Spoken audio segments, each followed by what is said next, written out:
and this is my audience.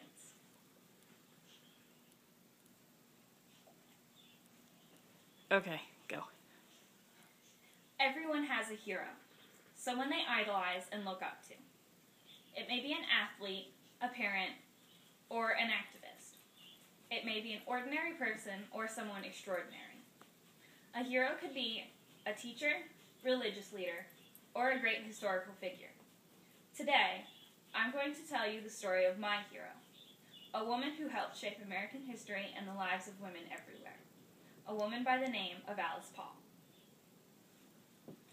Alice was born on January 11th, 1885, in Mount Laurel, New Jersey. Her parents were William and Casey Paul, and she had 3 younger siblings. Her family were Hicksite Quakers, and she was raised to believe in gender equality. This was very unusual for the time period that they lived in. And it also may account for the number of Quaker suffragists, such as Susan B. Anthony and Lucretia Mott, who were role models to Alice. Alice started at Swarthmore College in 1901, where she participated in a number of sports, including field hockey, tennis, and basketball. She was the only child in her family to graduate, and in 1905 she earned a degree in biology, and she then transferred to the University of Pennsylvania, where she earned a master's in sociology. She moved to England in 1907 to further her studies. In England, she was turned into a suffragist. She happened upon Christabel Pankhurst, the daughter of Emmeline Pankhurst, the famous British suffragist. Alice introduced herself and joined their movement soon after.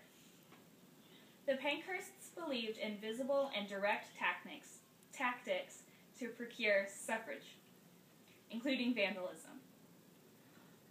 During her stay in London, Paul personally broke over 48 windows and was arrested several times. The British used hunger strikes to protest their arrests, and were often force-fed brutally in retaliation.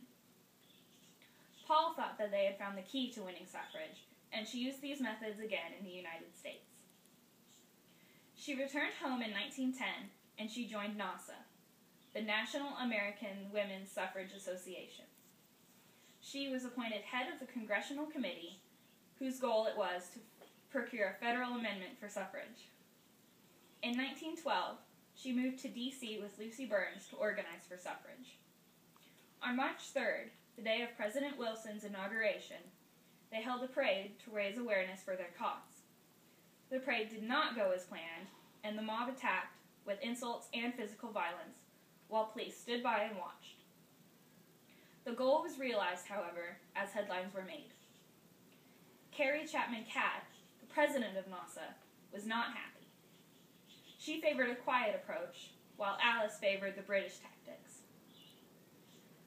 Alice split from NASA in 1916, when she formed the National Women's Party, or the NWP. The NWP picketed the White House with banners directed towards President Wilson as a call for action.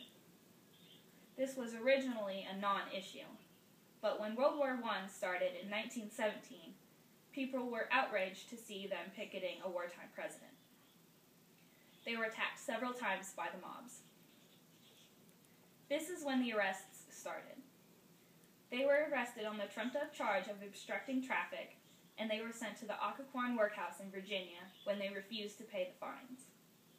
In prison, they were brutalized, and they protested their treatment with hunger strikes, much like the British.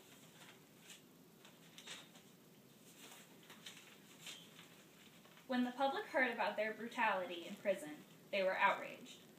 President Wilson changed his position on the amendment, and the women were released from prison. In 1919, the 19th Amendment passed in both the House of Representatives and the Senate. It was ratified in 1920, and on August 26th, women gained the right to vote after a 72-year battle.